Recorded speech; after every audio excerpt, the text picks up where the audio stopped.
The rain pounded against the windows of the old family home in suburban Chicago, mirroring the storm brewing inside during what was supposed to be a casual Friday night dinner. Lisa had just finished regaling everyone with tales of her latest splurge, a brand new Tesla Model X, gleaming white with all the bells and whistles.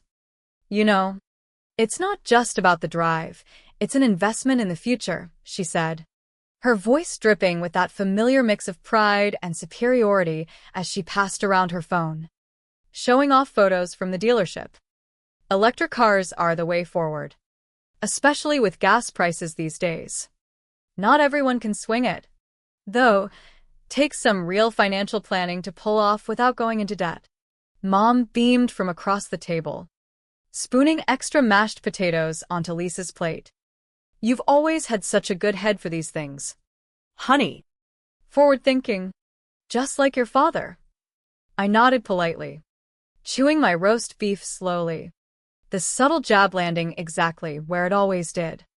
To them, I was Emily, the perpetual runner-up in life's race, 28 years old, stuck in what they assumed was a dead-end graphic design gig, driving a beat-up Toyota Corolla from 2018, and renting a tiny studio in a sketchy part of the city. "Speaking of investments," Dad piped up, wiping his mouth with a napkin, "maybe it's time you thought about upgrading that old clunker of yours. Immunasia. Can't keep pouring money into repairs forever. Successful folks your age are building assets, not burning cash on junkers." Lisa leaned in with her trademark sympathetic smile, the one that always felt like a velvet glove over a steel fist. "I get it, though. Not everyone's credit is spotless enough for those low-interest loans. But hey, there are programs out there, even for freelancers. I could hook you up with my financial advisor. She's great with entry-level situations." The condescension hung in the air like smoke, thick and unavoidable. Uncle Mike, never one to miss a pile-on, chuckled from his end of the table. "Yeah, kiddo. Car's a big commitment. Needs steady income. Good savings, stuff not everyone's got the discipline for." I smiled faintly, pushing peas around my plate. This was the script we'd been following for years. Lisa the golden child, with her high-flying job in tech sales at a Silicon Valley startup's Chicago branch, her flashy lifestyle, and her endless stream of achievements. Me, the quiet disappointment. Content, or so they thought, with scraping by. As dessert rolled out, Mom's famous apple pie, Lisa cornered me in the kitchen while rinsing dishes. "Look, Ink, don't take Dad's comments to heart. We just want you to thrive. You know, if you need tips on budgeting or even a small loan to get a better ride, I'm here. No judgment." I thanked her softly, drying plates with mechanical precision, the weight of unspoken truths pressing down like the humid Midwest air outside. Driving home through the slick streets, the wipers slashing rhythmically, I replayed the evening's barbs. It wasn't new. These dinners were a ritual of comparison, with Lisa always emerging as the victor. What they didn't know, what I kept buried deep, was that I'd been financing Lisa's entire car payment for the last 18 months. It had started as a desperate plea, late one night when her voice cracked over the phone. "Ink, please. You can't tell anyone," she'd whispered, sobs punctuating every word. Her startup had hit a rough patch, layoffs looming. Her commission-based salary slashed in half overnight. The Tesla payment's $1,200 a month. I've got maybe 2 months savings, tops. If I lose this car, God, the family would never let me live it down. I'm the one who's supposed to have it all together. Pride was Lisa's armor, her shield against any hint of vulnerability. Admitting struggle would shatter the pedestal the family had built for her. So, I stepped in, viewing it as a sisterly bridge over temporary troubled waters. I set up auto transfers from my personal account to hers, covering the full amount while she job hunted for stability. But the new role she landed, at a smaller firm, came with even lower pay. Barely enough for her upscale apartment and social life. Let alone the luxury EV. The loans stretched on, month after month, with promises of repayment soon. Now, As I pulled into my modest studio's parking lot, the irony burned, while Lisa preached about smart investments and fiscal savvy. I was bankrolling her facade. My graphic design job was a convenient lie, in truth. I'd bootstrapped an e-commerce empire over 4 years, selling custom apparel and merchandise through online platforms. It started small, a side hustle printing t-shirts in my garage, but exploded during the pandemic, with viral designs pulling in 6 figures monthly. I owned warehouses in 3 states, employed a team of 15, and had investments diversified into stocks and crypto. Covering Lisa's $1,200 was pocket change, less than 2% of my take-home. But revealing it would unravel everything: her image, my privacy, the family's neatly boxed perceptions. Saturday morning, I reviewed quarterly reports in my home office, a converted closet stacked with monitors and ledgers. Revenue was up 15% from last quarter. New product lines testing well. My assistant, Carla, called to confirm. The holiday merch drop is projected at $450,000. Want to greenlight the ad spend? I approved it. Then checked the auto transfer app. Another $1,200 gone to Lisa's account. Her text buzzed in. Dinner was fun. Thinking of tinting the Tesla windows. Next, safety first. right? Smiling face with sunglasses. I stared at the screen. A slow simmer building. The upgrades never stopped. Custom rims. Premium audio. Now tints. All on credit she'd never repay alone. That night, I made the call to Carla first. Halt the monthly transfer to Lisa Thompson's account. Effective immediately. Carla paused. Everything okay? I can reroute if needed. No, I said, voice steady. It's done. Then to my accountant. Tax docs showed the payments as gifts to avoid complications. Finally, to Lisa. We need to talk about the car payments, I said flatly when she picked up. Laughter fading from her background. What? Is the bank glitching? Her tone sharpened. They're ending. This month's the last. Silence. Then a gasp. Ing. You can't. My salary's still recovering. I need more time, just till the next bonus cycle. I let her pleas wash over me. Promotions on the horizon. Investments paying off soon. The same script for 18 months. Lisa, I can't keep funding your lectures on success while you mock my struggles. I don't mock you. It's just advice. Advice from someone whose Tesla I own. Basically. Her voice broke. Please. If I default. The repo. The shame. Family would know. That's your reality now. The call ended in tears. But a weight lifted from my chest. 3 days later, Lisa summoned us all to Mom and Dad's. I have to come clean, she said, voice trembling, eyes swollen. I've been drowning financially. Can't cover the Tesla on my own. Emily's been paying it all for over a year. The room froze. Dad blinked. Emily? But you. Yes, I said calmly. Full payments. Every month. Mom's hand flew to her mouth. How? Your freelance work. My freelance is a multi-million-dollar e-commerce business. Revenue tops $2 million quarterly. The car payment? Negligible. Proof came via my phone, spreadsheets, bank statements, incorporation docs. Uncle Mike gaped. You've built this empire. Quietly. Started with $5,000 savings. Scaled smart. No flash needed. Lisa sniffled. I never wanted this exposed. But you all see me as perfect. How could I admit failure? The air thickened with regret. Dad cleared his throat. We've misjudged you. Eminencia. Badly. Mom nodded, tears welling. Why hide it? Didn't need validation. But tired of bankrolling hypocrisy. The meeting dissolved into awkward apologies. The family's foundation cracked. In the weeks that followed the big reveal, the aftershocks rippled through our family like after an earthquake, reshaping everything we thought we knew. Lisa, once the unassailable queen of success, now navigated her days with a visible slump in her shoulders. Her usual confidence eroded by the harsh light of truth. She spent hours on the phone with her bank, negotiating payment plans, her voice a mix of desperation and defiance echoing through her apartment walls. I knew because she called me daily, oscillating between pleas for one more month and bitter accusations of abandonment. You could have waited, she'd say, her tone laced with resentment. Just until I close this deal at work. It's not like it hurts you.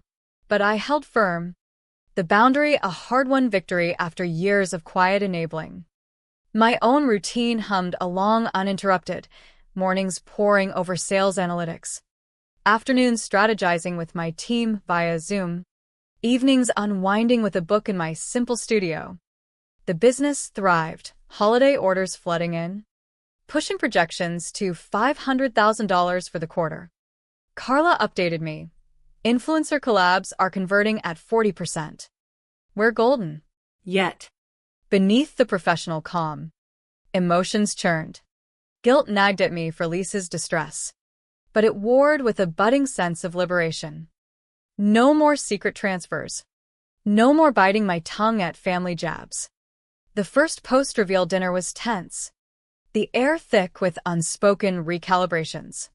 Mom set the table with extra care, as if perfect placement could mend the fractures.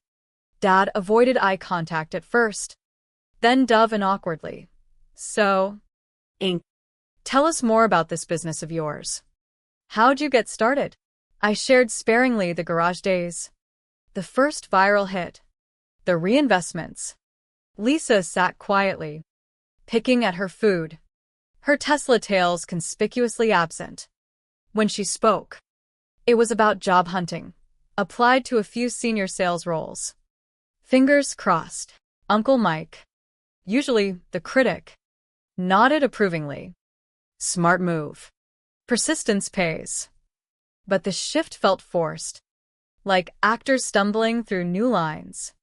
Lisa pulled me aside after, in the dimly lit hallway. They're treating me differently now, like I'm fragile. It's humiliating. You built that pedestal, I replied softly. Now you're human like the rest of us. Her eyes flashed. And you? Suddenly the hero? Enjoying this? Not enjoying. Just done pretending. As days turned to weeks, Lisa's situation grew dire. The bank sent warnings. Repo threats loomed. She listed the Tesla on resale sites, her posts laced with reluctant optimism. Mint condition. Low miles. Perfect for the eco-conscious driver. Bids trickled in below value. A stark reminder of depreciation's bite. Meanwhile, my world expanded. I closed on a new warehouse lease, boosting capacity by 30%. An investor reached out via LinkedIn, intrigued by my growth metrics. Silent success story, he called it. I laughed inwardly, silent no more. Lisa's calls evolved from begging to brainstorming. What if I downsize? Trade for a used hybrid?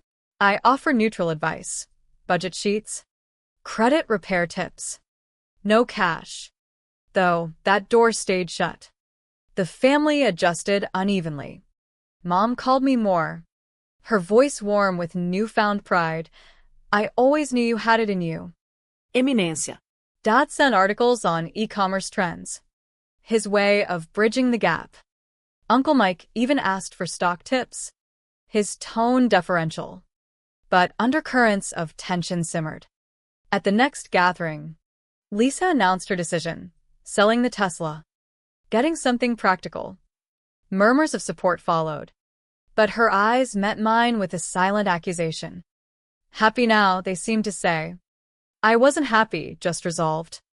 The sale closed mid-month, netting enough to clear her backlog and fund a modest Honda Civic, ironic, matching my clunker. She texted a photo. New wheels. Feels. Grounding. Relief tinged her words, a hint of growth peeking through. My business hit a milestone, $3 million annual revenue. I celebrated alone with takeout, reflecting on the path. Hiding success had been my armor against judgment, but exposure brought unexpected peace. Family dinners softened, conversations flowing with genuine curiosity. Lisa shared her promotion hunt openly. I discussed expansion plans. No more hierarchies, just siblings navigating life. Yet. As winter set in, doubts lingered. Had I been too harsh? Or necessary? The question hung, a quiet echo in the rebuilt bonds. Spring brought tentative renewal to Chicago streets, buds pushing through concrete as our family dynamics slowly thawed from the winter of revelations. Lisa had traded her Tesla for that sensible Civic, and with it, shed some of the artifice that had defined her. Her new ride sat humbly in Mom and Dad's driveway during our monthly brunch, a far cry from the flashy arrivals of old. Handles great in traffic, she said casually, sipping coffee. No boast in her voice, just fact. The group nodded, the absence of her usual flair noted but unspoken. I arrived in my Corolla, unchanged, drawing no comments for once. Inside. The atmosphere was lighter, laughter easier. Those shadows of the past occasionally flickered. Dad grilled pancakes, turning to me mid-flip. Read that article I sent? E-commerce is booming, your timing was spot on. Pride colored his words, a stark shift from prior dismissals. Mom chimed in. We're so proud. Honey. All that hard work paying off. Lisa smiled thinly, her eyes betraying a mix of envy and resolve. Post-brunch, she confided in the kitchen. Applied for a manager spot. Better pay. Finally. Good luck, I said sincerely. You've got the drive. She nodded, then hesitated. About the payments. I get why you stopped. But it stung. It had to end sometime. Her nod was reluctant, but understanding dawned. My business surged with the season. Spring lines sold out. Partnerships with major retailers in talks. Carla buzzed with updates. Q1 profits up 25%. Expansion viable. I greenlit it, eyeing a fourth warehouse. Evenings. I pondered the ethics, helping family versus enabling delusion. Lisa's journey mirrored my thoughts. She budgeted rigorously now. Apps tracking every expense. Her social media shifting from luxury posts to motivational quotes on resilience. A family outing to the lake tested the new normal. Uncle Mike rented boats. Laughter echoed over water. But midway, tension surfaced. Dad praised my success again.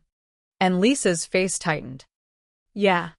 Em's the mogul now, she quipped, half joking. Silence fell.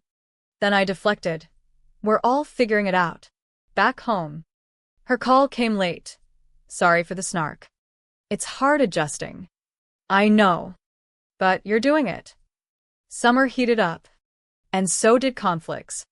Lisa's promotion fell through. Frustration boiled over at a barbecue. Why does everything come easy for you? She snapped privately. It didn't. Years of nights alone. Building. Her anger deflated. I projected my failures onto you. Revelation bred empathy. My empire grew. Media features trickled in. Bootstrap success headlines. I stayed low-key. But family knew. Dinners evolved. Shared stories. No pedestals. Lisa landed a side gig consulting, boosting income. Feels empowering, she admitted. As fall approached, bonds strengthened, but the core question lingered. When does help become hindrance? It echoed in quiet moments, a moral puzzle unresolved. Autumn leaves swirled through Chicago's windy streets, painting the city in hues of change that mirrored our family's ongoing transformation. Lisa's side gig picked up steam, her confidence rebuilding brick by brick as she balanced it with her day job. "Closed my first client deal," she announced at Thanksgiving dinner, her voice steady, eyes bright without the old bravado. The table erupted in genuine cheers, Mom's hug lingering, Dad's pat on the back firm. No comparisons, just celebration. I share my own update, signed a retail partnership, products in stores nationwide. Applause followed, but Lisa's smile was warm, unforced. "Proud of you, sis." Later, in the glow of string lights on the porch, she reflected, "Losing the Tesla forced me to face facts. I'm better for it." "We all are," I replied. The business roared ahead, holiday prep in full swing. Teams expanded to 25. Carla reported, pre-orders at record highs, $750K projected. Challenges arose, a supply chain snag, but solutions came swift, honed from years of grit. Family ties deepened. Weekly calls with Mom. Investment chats with Dad. Uncle Mike sought advice humbly. "How do you spot trends?" Lisa and I met for coffee. Conversations raw. "I resented you for succeeding quietly while I flaunted fakes," she confessed. "Now I see the strength in that." Winter loomed. Testing resolve. Lisa's car needed repairs, $800 hit. She handled it solo. Pride evident. No more safety nets. My empire hit $4 million revenue. Quiet satisfaction filled me. A family crisis, Aunt's illness, united us. Funds raised. Support shared. Lisa organized. I contributed discreetly. Healing accelerated. New Year's Eve. Toasts rang out. Dad raised his glass. To real success, whatever form it takes. Lisa clinked mine. To sisters. Yet, as fireworks burst, the ethical quandary persisted. Where's the line between support and sabotage? It whispered in the night, inviting reflection. The new year dawned crisp over Chicago, snow blanketing the city in a hush that felt like a fresh start. Lisa thrived in her dual roles, promotions whispering on the horizon as her client list grew. "Feels authentic," she said during a sibling hike along the lakefront, breath fogging in the cold air. No more pretending. Our talks turned philosophical. Family expectations. The cost of illusions. We both hid truths, you success. Me failure, she noted. Balance now. My business scaled globally. International shipping launched. Revenue cresting $5 million. Carla exclaimed, "You're a force." Yet humility grounded me. No flash. Just steady growth. Family gatherings normalized. Laughter genuine. Stories equal. Dad shared retirement plans. Mom baked without judgment. Uncle Mike joked, "Em's the boss now." Lisa's breakthrough came spring. Senior role secured. Salary jump covering dreams modestly. Paying forward, mentoring juniors. I expanded warehouses. Team to 30. Summer brought closure. Lisa repaid a symbolic sum. First loan installment. More to come. Acceptance bloomed. As leaves turned again, reflections deepened. The journey, from secret subsidies to open truths, taught boundaries value.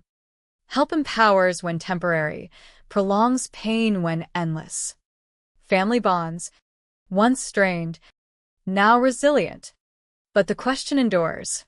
In love's name, when do we let go? It lingers. A poignant reminder that growth often demands tough choices, leaving us to ponder the delicate dance of support and self-reliance.